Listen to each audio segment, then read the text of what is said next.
하나님 말씀은 사도행전 1장 6절부터 11절 말씀 같이 읽겠습니다. 그들이 모였을 때에 예수께 여쭈어 이르되 주께서 이스라엘 나라를 회복하심이 이때니까 하니 이르시되 때와 시기는 아버지께서 자기의 권한에 두셨으니 너희가 알 바 아니요 오직 성령이 너희에게 임하시면 너희가 권능을 받고 예루살렘과 온 유대와 사마리아와 땅끝까지 이르러 내 증인이 되리라 하시니라. 이 말씀을 마치시고 그들이 보는데 올려져 가시니 구름이 그를 가리어 보이지 않게 하더라. 올라가실 때에 제자들이 자세히 하늘을 쳐다보고 있는데 흰옷 입은 두 사람이 그들 곁에 서서 이르되 갈릴리 사람들아 어찌하여 서서 하늘을 쳐다보느냐. 너희 가운데서 하늘로 올려주신 이 예수는 하늘로 가심을 본 그대로 오시리라 하였느니라. 아멘.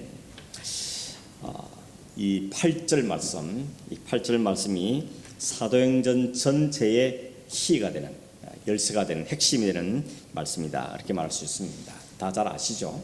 오직 성령이 너희에게 임하시면 너희가 권능을 받고 예루살렘과 온 유대와 사마리아와 땅끝까지 이르러 내 증인이 될 것이다. 이게 사도행전 전체의 키입니다. 이 말씀이 차근차근 이루어져 가는 게 사도행전의 내용이라고 말할 수 있습니다.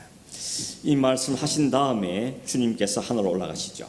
9절에 보니까 이 말씀을 마치시고 그들이 보는데 올려가시니 구름이 그를 가리어 보이지 않게 하더라. 이렇게 말씀합니다. 이 말씀을 마지막으로 사명을 주신 다음에 주님께서 하늘로 올라가십니다. 제자들은 어떻게 반응했습니까? 10절에 보니까 올라가실 때에 제자들이 자세히 하늘을 쳐다보고 있었다. 이렇게 말합니다. 여기 자세히 쳐다봤다. 이 말 뜻은 뭔가 하면 긴장한 채로 혹은 열중하여서 봤다. 이런 뜻을 갖고 있는데 이 동사가 시제가 미완료형이라 그럽니다. 미완료형이라는 건 뭔가 하면 딱 한 번 보고 끝나는 게 아니고 계속 이어져 가는 것. 이게 미완료형인데 우리 말은 잘 없는데 이런 헬라 같은 데는 이런 시제가 있습니다. 아무튼 하나님 예수님께서 하늘로 올라가실 때 제자들이 올라가실 거의 안 보일 때까지, 안 보여 사라질 때까지 계속해서 아주 긴장된 차로 열중하여서 주님께 성천을 바라봤다는 것입니다. 그런데 한참 보고 있는데 흰옷 입은 두 사람, 천사겠죠. 그들을 위해서 말하기를 11절에 갈릴리 사람들아 어찌하여 서서 하늘을 쳐다보느냐. 너희 가운데서 하늘로 올려진 이 예수는 하늘로 가심을 본 그대로 오실 것이다. 하늘로 올라가신 예수님께서 올라가신 모습을 그대로 다시 오실 것이다. 이 재림이죠. 재림의 약속을 던져 주셨던 것입니다. 우리는 그 재림을 기다리며 사는 사람들이죠. 그때 주님은 초림 때는 다르게 오십니다. 초림 때는 연약한 모습으로 아기 예수로, 구주 예수로 오시고 이 세상을 구원하실 분으로 오셨지만 다시 오실 주님은 심판하시러 오시죠. 세상을 완전히 심판하시러 심판주로 오시게 될 겁니다. 우리는 지금 그 사이에 살고 있는 사람들이다. 이렇게 말할 수 있겠습니다. 주님이 다시 오시기 전까지 제자들에게 또 우리들에게 마지막으로 주신 사명이 8절인 것입니다. 성령이 임하면 권능을 받고 제자가 되는 것. 이 세 가지 키워드가 있죠. 핵심적인 단어가 세 가지 있습니다. 성령, 권능, 증인. 이런 단어를 품고 있습니다. 이 셋이 다 연결되어 있죠. 성령이 먼저 임하고 성령님들이 권능을 받게 될 것이고 권능을 받으면 증인이 된다 하는 것을 세 가지로 연결시켜서 말씀하고 있는 것입니다. 이 세 단어가 사도행 전체를 꿰고 있는 말씀이라고 볼 수 있습니다. 딱 요약을 해보면 1장에 성령을 기다리라 하는 약속이 있죠. 2장에 성령이 오십니다. 그리고 3장부터 계속해서 이 복음이 온 유대에 점거되는 것을 말씀하고 있습니다. 뿐만 아니라 8장에 보면 스데반이 순교하는 걸 계기로 그 복음이 이제 유대 예루살렘에 가지 않고 사마리아로까지 점거되기 시작하죠. 온 사방으로 흩어집니다. 그리고 9장에서 10장에는 이방인들에게까지 복음이 증거되기 시작하고 13장부터는 본격적으로 사도 바울이 나타나서 1차, 2차, 3차 선교를 통하여서 저 유럽으로 복음이 전거되죠. 그리고 로마까지 복음이 전거되고 로마를 거쳐서 바울은 결국은 스페인까지, 그 당시 땅끝이 스페인이라고 그랬는데 스페인까지 복음이 전거됩니다. 거기서 끝나는 게 아니죠. 사도행전 28장으로 끝나는 게 아니고 그 이후로도 성령께서는 각 시대마다 하나님의 사람들 세우셔서 많은 선교를 일으키고 많은 목사를 일으켜서 복음이 온 세계에 퍼지도록 하는 역사를 하셨죠. 그래서 지금은 복음이 안 들어간 곳이 거의 없을 만큼 온 땅 구석구석까지 하나님 복음이 전거되는데 그 출발점이 사도행전 1장이고 1장 8절 말씀이 어떻게 이루어져 가는지를 우리의 역사로 보여주는 것이 사도행전의 기록이다, 이렇게 말할 수 있는 것이죠. 그래서 우리가 성령행전이다, 이렇게 말을 하고 있는 것입니다. 우리말 성경에 보면 8절의 첫 번째 단어가 뭔가 하면 오직 성령이, 이렇게 시작하지만 본래 헬라 성경에 보면 오직이라는 말이 아니고 알라라, 그래서 but, 그러나, 그런데 이런 뜻을 갖고 있습니다. 그러나, 그렇게 번역하면 그러나 성령이 오시면, 이렇게 번역할 수가 있는 것입니다. 여러분, 그러라는 말은 앞에 뭐 있는 거죠. 뭐가 있는데 그거 말고 다른 이야기를 할 때 우리가 그러나 이런 말을 하지 않습니까? 앞에 있는 게 무슨 이야기인가 하면 그게 6절인데 6절의 말씀에 이런 말씀이 기록되어 있습니다. 그들이 모였을 때에 예수께 여쭈어 이르되 주께서 이스라엘 나라를 회복하심이 이때니까, 이렇게 이야기합니다. 이 말은 예수님께 부활하신 다음에 제자들이 예수님께 물은 이야기입니다. 주님 이제 부활하셨으니까 주님의 이 나라가 다시 회복될 겁니까? 이때가 그 타임입니까? 이렇게 묻고 있는 것입니다. 예수님께서 부활하신 다음에 곧바로 하늘로 올라가지 않고 며칠 머물렀습니까? 40일을 이 땅에 더 계시다가 부활 성천하셨죠. 그 40일 동안 뭐 했는 거 보면 성경에 보면 40일 동안 계시면서 하나님 나라를 가르치다 이야기합니다. 하나님 나라가 어떤 나라인가 하는 것을 가르쳤는데, 사실은 예수님이 첫 메시지가 뭐였습니까? 회개하라, 하나님 나라가 가까웠다. 하나님 나라의 말씀을 시작했습니다. 그러니 하나님 나라의 말씀이 처음부터 마지막 성자 직전까지 주님의 메시지의 핵심은 하나님의 나라입니다.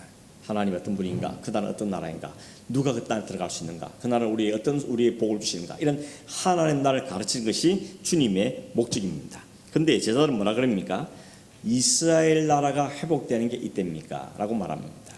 주님은 하나님 나라를 말하는데 제자들은 이스라엘을 이야기하고 있는 것입니다. 주님이 구약성경에도 메시아가 오면 자유를 줄 것이고 해방을 줄 것이고 나은 자들이 일어날 것이고 이런 말씀하니까 이 나라, 이 이스라엘이 회복되는 거구나 라들 생각하고 있었던 것이고, 주님도 처음부터 와서 회개하라, 천국에 가까웠다고 말씀하시니까 그 나라가 이 나라겠구나 라고 제자들은 생각한 것입니다. 그러니 서로 생각하는 나라가 다른 거죠. 주님은 하나님의 나라, 하나님이 통치하신 나라, 하나님의 뜻이 이룬 그 나라를 이야기하는, 거기는 유대인, 헬라든 모두가 포함되는 그 나라를 말씀하시는데 제자들은 자기들 나라, 이스라엘 나라를 생각하면서 그 나라를 생각하고 있다는 것입니다. 여기 보면 여러분 서로 이게 생각이 다르다는 게 참 웃기죠. 서로 핀트가 안 맞으면 전혀 엉뚱한 생각하는 겁니다. 똑같이 길을 가고 있는데 목적이 다른 것입니다. 제자들이 예수님을 왜 버렸습니까? 자기들 생각한 나라가 안 이루어지니까 예수님을 떠나가야 되는 거죠. 예수님을 배신하게 되는 것입니다. 그들은 예수님 이 메시아에 대한 오해를 하고 있던 것을 보게 되는 것입니다.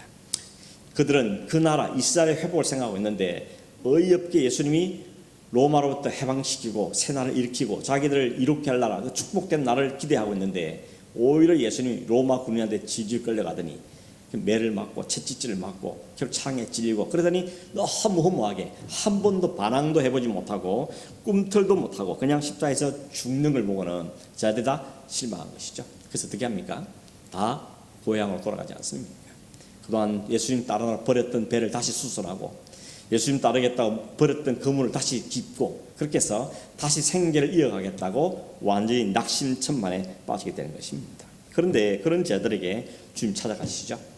갈릴리에서 만날 거다 이렇게 말씀한 주님이 갈릴리 가서 그들에게 찾아오십니다. 그리고 부활하신 몸을 보여주시죠. 그랬더니 이 사람들의 마음속에 새로운 희망이 솟아오른 것입니다.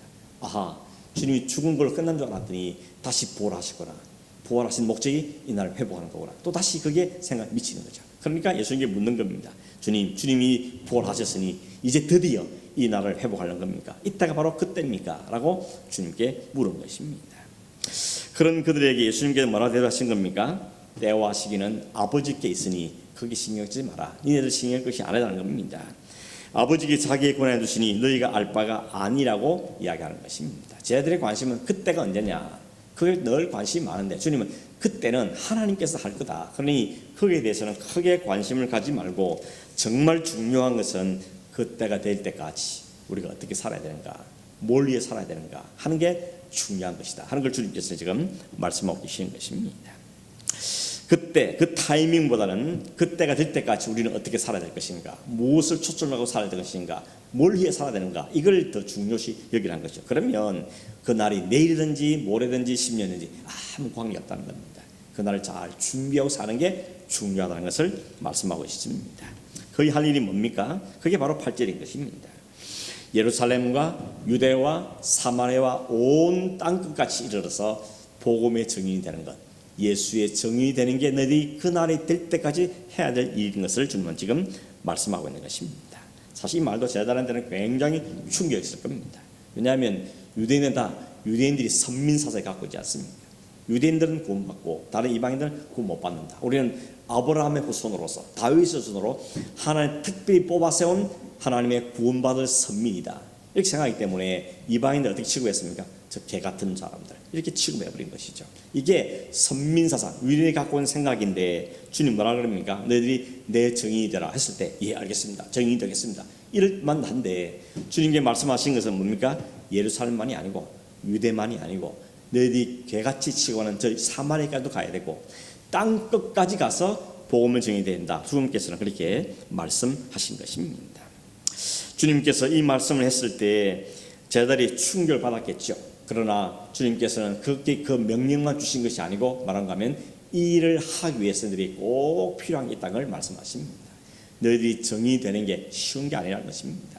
아무나 할 수 있는 것도 아니라는 것이죠. 그래서 주님께서는 그 일을 엄청나게 이루기 위해서는 반드시 필요한 게 뭔가 하면 먼저 성령으로 충만해지는 것이 첫 번째라고 말씀하고 있는 것입니다. 그래서 뭐라 그럽니까?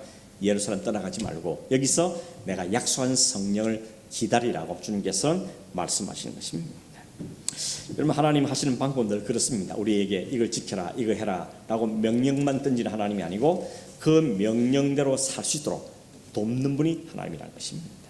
십계명을 딱 던져주고 이 못 지키면 너희들 벌 낼까 혼낼 거다, 이렇게만 딱 지키나 안 지키나 지켜보자, 이런 하나님이 아니시고 그들을 살아갈 수 있도록 우리를 깨우치고 도와주고 또 훈계하고 가르치고 이런 역할을 하는 것이 바로 하나님께서 하시는 일이라는 것입니다. 그 일을 위해서 누굴 보냈다는 겁니까? 성령님을 우리에게 보내신 것입니다. 성령이 오셔서 하신 일이 바로 우리로 하여금 주님 주신 그 사명대로 살 수 있도록, 주님이 분부하신 그 사명대로 살 수 있도록 우리를 돕기 위해서 우리에게 오셔 계시는 분이라는 것입니다. 하나님은 언제나 무작정 하라는 것이 아니고 할 수 있는 힘과 능력과 길을 우리에게 열어주시는 분인 것을 우리가 알 수 있는데 그게 바로 성령의 하신 일이라는 것입니다. 주님 우리에게 뭘 요구합니까? 정인으로 살라는 겁니다. 정인이 뭡니까? 마르투스라고, 헬라어로는 마르투스라고 그러는데 정인은 우리가 잘 아는 것처럼 내가 들은 것, 내가 본 것, 내가 아는 것을 그대로 말하는 게 정인이죠. 보지도 않았고 본 것처럼 말하든지 듣지도 않았고 들은 것을 말하면 그건 뭡니까? 위정죄를 짓는 거죠. 거짓말을 하는 것입니다. 하나님 우리에게 주님 우리에게 뭘 요구하는가 하면 듣고 보고 배우고 안 것을 옮기라는 것입니다. 그대로만 전하는 위트니스가 되라고 우리에게 말씀하고 있는 것입니다. 그럼 우리가 어떻게 압니까? 이 당시 제자들은 주님을 직접 보았고 주님 하는 걸 직접 들었고 말씀 들었지만 오늘 우리는 간접적으로 성경을 통해서 보고 듣지 않습니까? 이 성경을 읽고 이게 하나님 말씀인지 주님 말씀 누가 어떻게 아냐는 것입니다. 이걸 알게 하는 게 성령께서 하신 일이라는 것입니다. 성령이 하시는 가장 중요한 일은 뭔가 하면 그리스도를 증거하는 것입니다. 우리로 하여금 예수가 믿어지도록 이 말씀이 하나님의 말씀을 받아들이고 믿어지도록 역사하는 게 바로 성령께서 하시는 일이고 가장 중요한 역사 바로 성령이 하신 일인 것입니다. 이 일을 하시기 위해서 오신 성령께서는 약한 분이 아니라는 거죠. 파워풀한 분이죠. 그래서 성령의 권능이라는 말 쓰죠. 성령의 파워를 말씀하고 있는 것입니다. 권능이라는 단어가 헬라어로 디나미스라 그러는데 여기서 나온 단어는 뭔가요? 다이나마이트입니다. 디나미스, 다이나마이트가 같은 어근에 나온 이야기입니다. 다이나마이트는 잘 아시죠? 성령은 능력, 권능, 파워, 힘을 가지고 계시는 분이라고 이야기하는 것입니다. 근데 이러면 어떤 힘입니까? 뭘 하라고 주신 힘입니까? 정인되라고, 그리스도인 된 삶을 살라고 주신 힘, 그 파워가 바로 성령의 능력이라는 것입니다. 그 권능이 임할 때 우리는 그리스도인다운 삶을 살게 된다는 것입니다. 내 실력, 내 각오, 내가 아무리 이를 깨물어도 안 되는데 성령이 내게 능력을 임하실 때 내게 주님다운 삶을, 그리스도의 삶을 살게 된다고 이야기하고 있는 것입니다. 도저히 내 감정은 안 되는데 사랑할 수 없는 사람은 어떻게 우리 사랑합니까? 얼굴만 봐도 보기 싫고 목소리 듣기 싫고 마주치기도 싫고 이런데 그 사랑할 수 없는 사람을 사랑할 수 마음을 부어주는 게 성령의 권능 능력이라는 것입니다. 아마 이런 그런 경험이 있을 겁니다. 너무 미워서 기도해도 그 사람을 생각나고 밥을 못 생각하고 잠을 자도 생각나고 그래서 너무 미워하는데 웬일인지 그 사람 너무 미워서 하나님께 기도하는 하나님 저 사람 너무 밉습니다 기도했는데 웬일인지 어느 순간에 하나님 우리에게 그 사람이 불쌍의 마음이 막 생기죠. 그래서 그래 내가 미워할 것만 아니구나 저 사람이 얼마나 또 참 불쌍한 사람인가 이런 마음이 막 생기면서 오히려 그를 위해서 불쌍한 마음을 기도하게 되는 이런 경험을 해보셨을 겁니다. 그게 누가 한 거랍니까? 성령께서 우리 안에 역사해 주셨어. 그 능력 우리의 역사이심으로 그래 미웠던 사람이 그 다음 단계는 밉지는 않고 사랑까지 못 가더라도 그래도 그냥 인정하고 그래서 내버려 두기도 하고 이런 단계로 점점 가게 하는 것이 성령의 능력이라는 것입니다.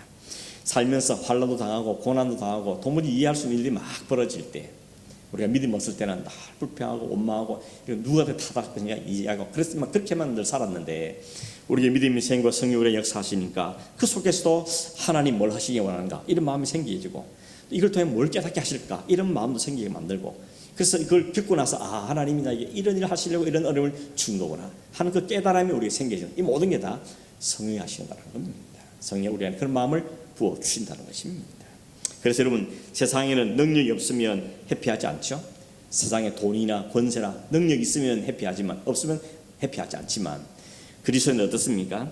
하늘의 능력이 임하면 없어도 있어도 다 감사할 수 있는 마음이 되는 것. 이게 성령의 능력으로 가능한 일이라고 말씀할 수 있는 것입니다. 사도 바울이 빌립보 4장 13절에 보면 말씀 이런 고백을 했습니다. 내게 능력 주신 자 안에서 그다음 뭡니까? 내가 모든 것을 할 수 있느니라. 이 모든 것, everything 이게 뭡니까? 이것도 하고 저것도 하고 그 말이 아니고요. 카페에 보면 무슨 말인가 하면 내가 가난해도 괜찮고 부해도 괜찮고 좀 궁핍해도 괜찮고 좀 잘 살아도 괜찮고 나는 이 모든 상황 속에도 자족할 수 있는 능력을 가졌다고 이야기합니다. 그게 모든 것의 의미입니다.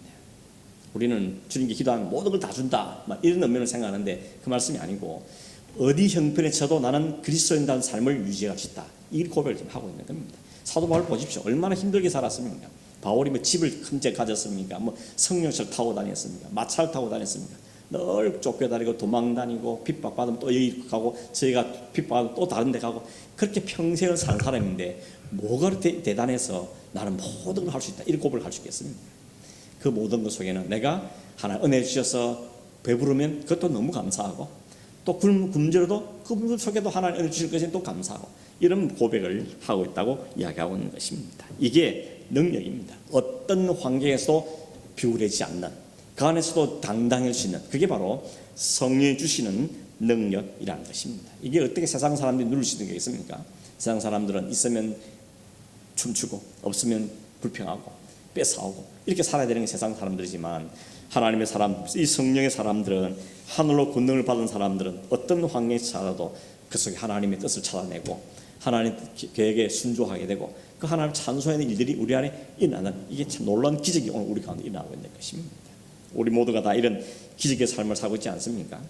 집불도 없어도 뭐 찬송이 막 나오고 하나님께 감사하게 되고 지금 막 누가 하면 네 모양이 뭐 그러냐 해도 다 그래 하나님 계신다. 하나님 나를 사랑한다. 나를 위해서 십자가를 주신 분이 계신다. 이런 담대함 속에 그걸 다 참아내고 감당하는 것이 바로 성령의 능력을 가진 사람들이라는 것입니다. 우리가 성령의 능력 그러면 무슨 기적을 베풀고 막 병자를 낫게 하고 자꾸 이쪽으로는 너무 쏠리는 경향인데 그게 없는 건 아니겠지만 그러나 더 중요한 것은 그리스도인다운 삶을 살게 하는 힘을 주는 게 성령의 능력이라는 것입니다. 그게 진정한 파워라고 주는 우리에게 말씀하고 있는 것입니다.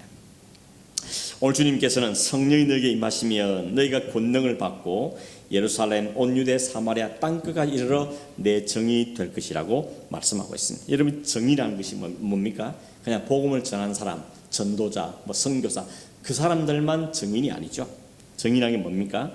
예수님이 살았던 삶을 같이 살아내고 예수님께서 가셨던 그 길을 같이 걸어가고 그래서 그 사람의 삶을 보면서 저 사람은 뭔가 좀 다르구나. 우리가 왜 다르지? 저 사람은 주님을 믿기 때문에, 그리스도와 함께 사는 사람이기 때문에 다른 거다. 그래서 처음 붙이는 별명이 뭡니까? 그리스도인이라 붙인 거 아니겠습니까? 한국에 뭡니까? 예수쟁이, 예수밖에 모르는 것들, 이런 말이 붙여진 것이죠. 그게 정인의 삶입니다. 그래서 우리는 이 말로도 정인을 하지만 우리의 삶으로도 보여주는 게 정인의 삶이라는 것입니다. 그럼 여러분, 정인의 삶을 살려면 세상과 좀 달라야 되지 않습니까? 세상의 가치와 세상의 논리와 세상의 힘과 권력과 이런 것에 좀 다른 뭔가, 뭐가 있길 저렇게 당당할까? 뭔가 다르게 보이는 점이 있어야 한다는 것입니다. 그게 어디서 온다는 겁니까? 성령의 능력이 임할 때 생각이 달라지기 때문에, 가치관이 다르기 때문에, 뭐가 중요한데 관점이 다르기 때문에 다르게 살 수밖에 없다는 것입니다. 다 돈만 쫓아가고 있는데 이 사람들 왜 저 사람은 돈을 안 좋아하지? 아니, 돈을 안 좋아하는 게 아니고 돈보다 더 중요하기 때문에 그걸 쫓아가는 삶을 산다. 그래서 달라 보이게 되는 걸 이야기하고 있는 것입니다. 정인의 삶은 주님께서 뭐라 그럽니까? 내 정인이 되라 그러죠. 내 정인. 여러분, 주님의 정인입니다. 우리는 착각하면 자꾸 자기를 드러내는 가능성도 있지 않습니까? 내가 이만큼 했어, 내가 이만큼 알아, 이런 마음이 우리 속에 자꾸 솟아오르죠.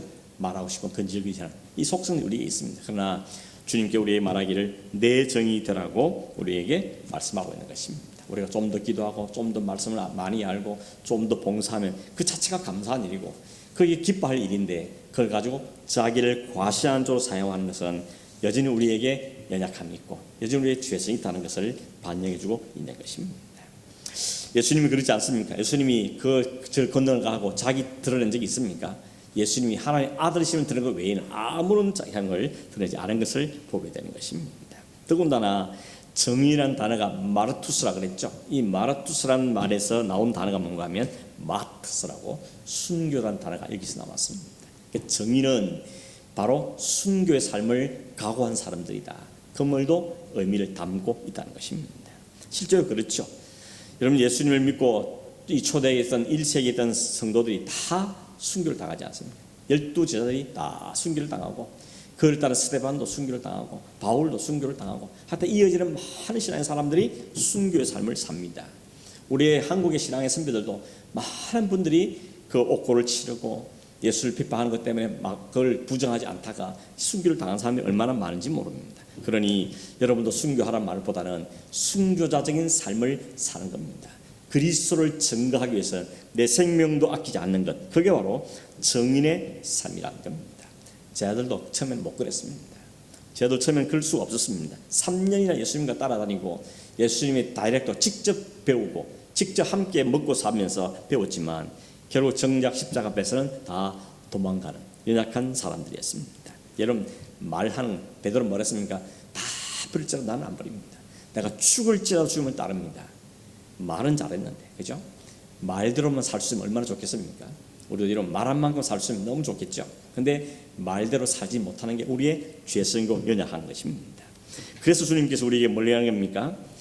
말대로 살지 못한 그들에게 너희들 기다리라는 겁니다. 뭘 기다리고? 성령을 기다리라고 말씀합니다. 제자의 삶이 완전히 바뀌어진 턴하는 중요한 계기가 결국은 이 사도행전에 있는 성령이 임하심으로 바뀌어지는 거죠. 무서워하던 사람들이 밖으로 뛰쳐나가고 두려워하던 사람이 밖으로 용감히 나가고, 그렇게 십자가 앞에 도망가던 사람이 자기도 십자가에 달려 죽고, 이런 일들이 왜 어떻게 벌어진 것입니까?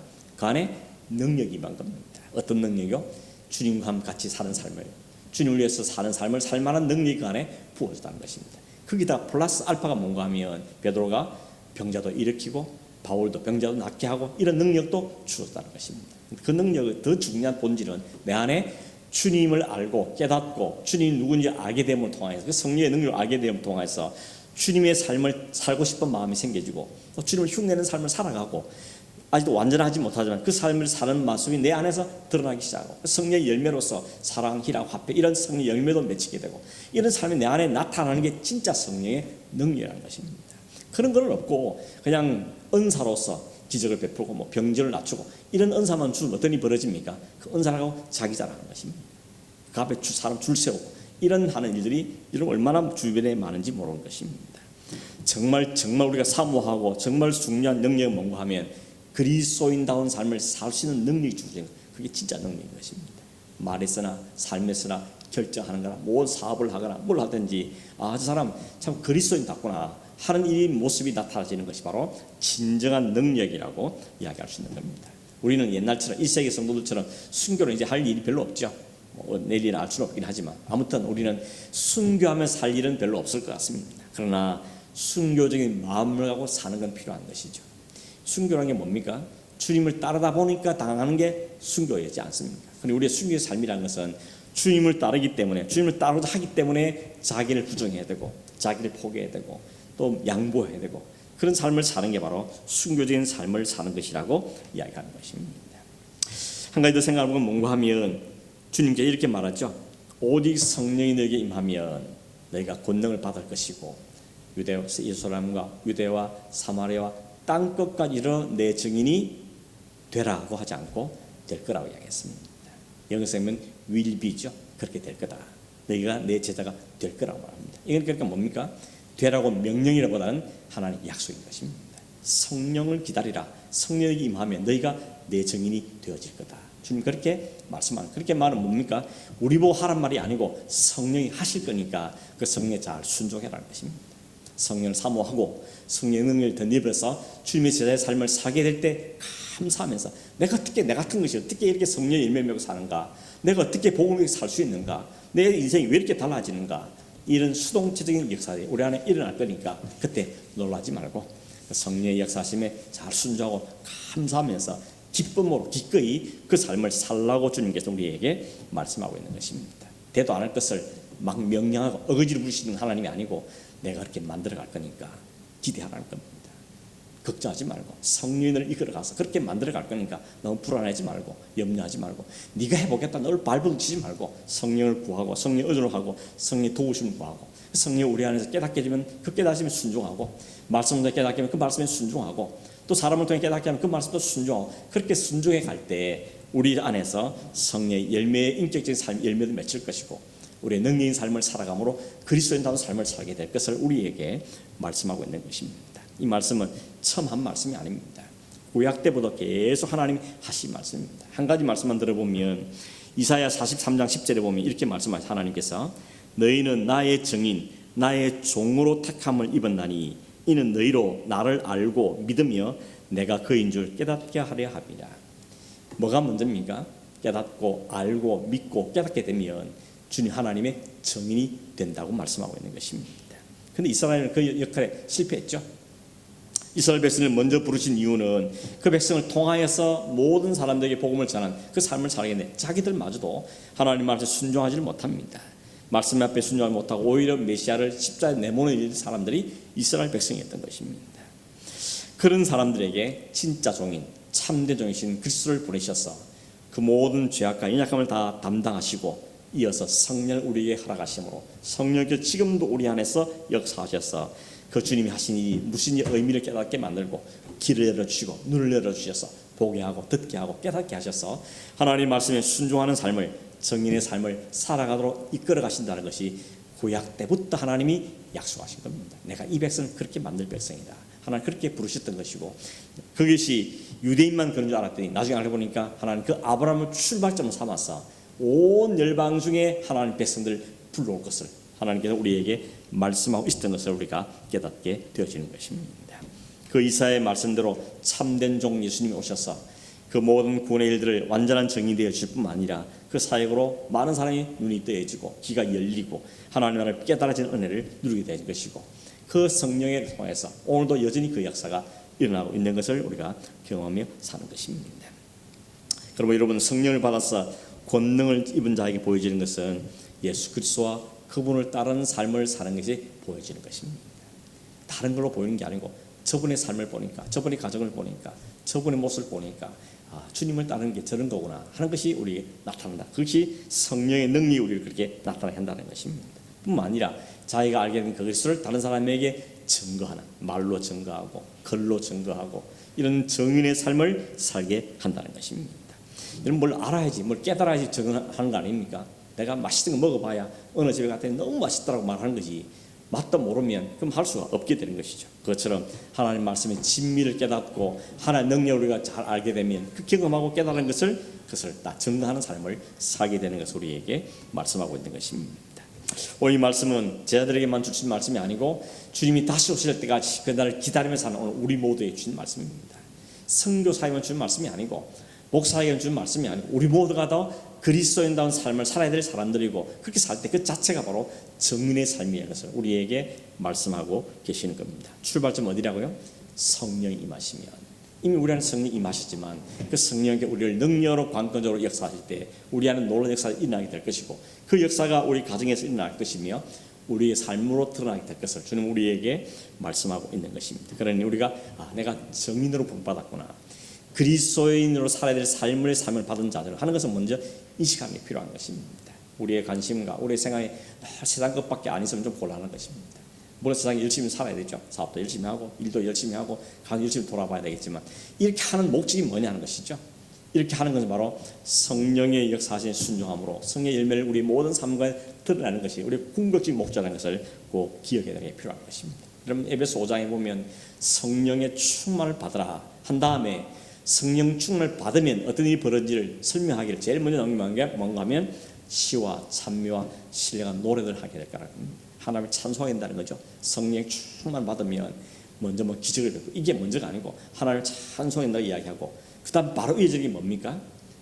부모에게, 자녀에게, 남편에게, 아내에게, 상전에게, 종에게 어떤 태도로 살게 되는가 이걸 보여주는 거. 그게 성령의 충만을 받은 사람이 나타난 그리스도의 정인된 삶인 것을 우리에게 말씀하고 있는 것입니다. 언제부턴가 우리의 교회에 또 이 시대의 기독교회에 이상하게 성령 그러면 성령의 능력 그러면 예언 무슨 병고침 이제 자꾸 덩실하게 세워가는데 주님의 관심은 그게 없단 말은 아닙니다. 그것도 필요하지만 그 더 근본적인 것은 하나님을 잘 알고 그리스도를 알게 되고 우리 안에 이해되고 깨달아지고 그리스도의 삶을 살고자 하는 열망이 생겨지고 그 하나님께서 기꺼이 그래서 살게 하는 그 열망이 일어나는 것 그게 더 중요한 것입니다.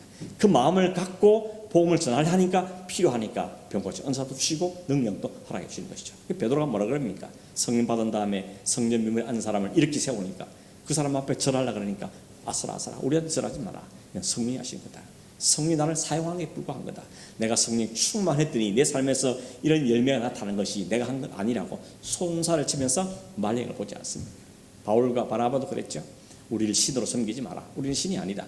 하나님 도구에 불과한 거다. 성령께서 우리를 사용하신 것이라고 말씀하고 있는 겁니다. 그 삶이 성령의 사람의 삶이고 성령의 능력이 임하는 삶인 것입니다. 너무 여러분 거창하게 크게 이상하게 생각하지 말고 내가 지금 현실에서 내 가정에서 혹은 내 일터에서 내 교회에서 내가 그리스도인다움을 살아낸 성령의 삶을 사는 것이 바로 성령의 능력 있는 삶이라는 것을 꼭 기억하시고 이 삶을 살기를 소망하고 열망하고 성령이 우리의 역사할 때 자기를 잘 내어드리고 순종해서 우리 삶을 통하여서 그리스도인다운 삶의 열망이 우리 가운데 일어나길 바라고 보다 더 우선은 뭡니까? 성령이 나를 온전히 지배해 주시길 내 인간의 욕심과 인간의 생각들과 인간의 눈에 보는 것에 의지하지 않고 성령의 순종하며 살기를 원합니다. 이런 마음을 갖고 살아가는 우리 모두가 되어지기를 간절히 바랍니다. 우리 찬송 간장하겠습니다. 191장 내가 매일 기쁘게